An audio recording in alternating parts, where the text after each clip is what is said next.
Hello from Dhaka, this is Moutushi Jubaida Rahman and you are watching BSS News. At first, the headlines. 9 individuals, 1 music band to get Ekushey Padak-2026. Government fixes Ramadan office timing. No scope for Speaker, Deputy Speaker to swear in newly elected MP, says Advisor Asif Nazrul. Ex-Minister of Parliament among 6 sentenced to death in Ashulia crimes against humanity case. Amar Ekushey Book Fair begins on 20th February. Education should be for creating skilled manpower, says advisor CR Abrar. Government to implement 707.55 crore taka project to construct thanas outposts in country. Iran-US talks back on as President Trump warns Supreme Leader. Now the details. 9 individuals, 1 music band to get Ekushey Padak 2026. The government has announced the names of the recipients for the Ekushey Padak 2026. This is the country's second highest civilian award. Chief Advisor's Press Secretary Shafiqul Alam disclosed the names today. He told a press briefing in the afternoon at the Foreign Service Academy in the city. He said the final list was approved at a meeting chaired by Cultural Affairs Advisor Mustafa Sarar Faruqi. The decision, he said, was taken at the weekly meeting of the Council of Advisors. The meeting was held in the morning at the Chief Advisor's office. Chief Advisor Professor Dr. Mohammad Yunus presided over the meeting. 9 eminent citizens and 1 music band have been selected for the award. The recipients are Farida Akhtar Bobita for film, Professor Muhammad Abdul Sattar for fine arts, Marina Tabassum for architecture, Ayub Bachu for music, Orthi Ahmed for dance, Islamuddin Palakar for theatre, Shofiq Rahman for journalism, Professor Dr. Mahbubul Alum Mujumdar for education, Tejosh Haldar Josh for sculpture and Warface as a music band. With this nomination, a rock band has been selected for a national award for the first time in the country's history. Government fixes Ramadan office timing. All offices at the government, semi-government, autonomous and semi-autonomous bodies will run on a reduced schedule during the holy month of Ramadan. Office hour will be from 9 a.m. in the morning to 3:30 in the afternoon. The decision was taken today. It was approved at the weekly meeting of the Council of Advisors. The meeting was held at the Chief Advisor's office. Chief Advisor Professor Dr. Mohammad Yunus chaired the meeting. Chief Advisor's Press Secretary Shafiqul Alam disclosed the decision. He told a press briefing this afternoon. The briefing was held at the Foreign Service Academy. He said there will be a 15-minute break during the office hours. The break will be from 1 p.m. to 1:15 p.m. It is for Zohar prayers. According to the Islamic Foundation, the holy month of Ramadan is expected to begin on 19th February. The start will depend on the sighting of the moon. No scope for Speaker, Deputy Speaker to swear in newly elected MP, says Advisor Asif Nazrul. There is no scope for the current Speaker and Deputy Speaker to administer the oath to the newly elected members of the 13th Jatiyo সংসদ. Law, Justice and Parliamentary Affairs Advisor Dr. Asif Nazrul made the statement today. He told journalists this afternoon the briefing took place at the ministry. He said under the current constitution, the oath is usually administered by the Speaker or the Deputy Speaker.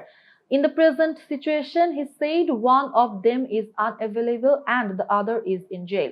Both are facing serious cases. He said under these circumstances, they cannot administer the oath. Dr. Asif Nazrul said if the Speaker and the Deputy Speaker are unable to perform the duty, a person nominated by the President can administer the oath. The nomination, he said, would be made on the advice of the Chief Advisor. He mentioned that the Chief Justice could administer the oath in such a case. He further said that if the oath taking does not take place within 3 days, the Chief Election Commissioner can administer the oath. However, he said that this would require waiting 3 days, which the authorities do not want. He said the government wants to arrange the oath taking as soon as possible after the election. Ex-MP among 6 sentenced to death in Ashulia crimes against humanity case. The International Crimes Tribunal II has sentenced 6 people to death in a crime against humanity case. 7 others have been sentenced to life imprisonment. The verdict was delivered today at noon. Justice Nazrul Islam Chaudhary, chairman of the 3-justice panel of the International Crimes Tribunal II, pronounced the judgment. Former Dhaka 19 lawmaker Muhammad Saiful Islam is among those sentenced to death. The case relates to the killing of 7 youths in Ashulia on 5th August 2024. 6 of the bodies were later burned. The tribunal also sentenced 2 former police officials to 7 years in prison. One accused was acquitted after pleading guilty and becoming an approver. Justice Nazrul Chaudhary said the tribunal also ordered confiscation of the properties of Mohammad Saiful Islam. He added that the assets will be distributed among the families of the victims. The court also imposed fines on several convicts. The tribunal began reading out the judgment around 12:50 p.m. The sentencing part was read out at 1:12 p.m. Earlier, the tribunal had fixed today for delivering the verdict. Charges were framed against the accused on 21st of August 2025. The investigation began in October 2024. According to the prosecution, the victims were shot and later burned to destroy evidence. The incident took place during unrest in Sabah. Amar Ekushey Book Fair begins on 20th February. Amar Ekushey Book Fair will begin on 20th February this year instead of the first day of the language month. The announcement came today at a press conference at Bangla Academy in Dhaka. Amar Ekushey Book Fair 2026 Managing Committee Member Secretary Dr. Mohammad Selim Reza said the fair could not start on 1st of February due to unavoidable realities. He said the month-long book fair is an important part of Bengali cultural heritage and all preparations have already been completed. Dr. Selim Reza said stall rent has been reduced by 25% this year, considering the demands of the publishers. He added that Sohrawardi Uddan has been allocated by the government and stall construction is underway. He said schedules for discussions and cultural programs have been finalized. About stall allocation, he said 527 old publishers and 24 new entities have been given stalls due to space limitations. Dr. Selim Reza said some publishers requested to hold the fair after Eid al-Fitr, but the request came after 60% of the work was already completed. He added that arranging the fair in April is not realistic due to extreme heat, dust pollution, and the risk of rainfall and storms. Responding to a question, Bangla Academy Director General Professor Muhammad Azam said the fair will continue throughout the holy month of Ramadan. He said arrangements have been made for Tarawih prayers, iftar food stalls, and adequate water supply at the venue. Education should be for creating skilled manpower, says advisor CR Abrar. Education advisor Professor Dr. CR Abrar today said the goal of the current education system should go beyond awarding degrees.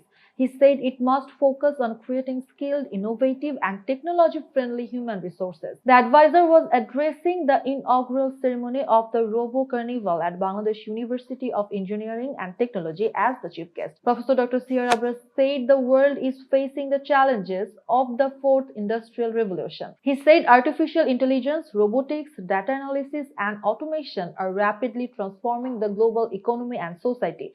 Developing technological competence among students is essential to keep pace with these changes. The education advisor said the Robo Carnival is not just an exhibition. He said it is a platform for shaping the future development of Bangladesh by promoting innovation and research. The event, he said, will also help build a strong link between academic research and real industrial applications.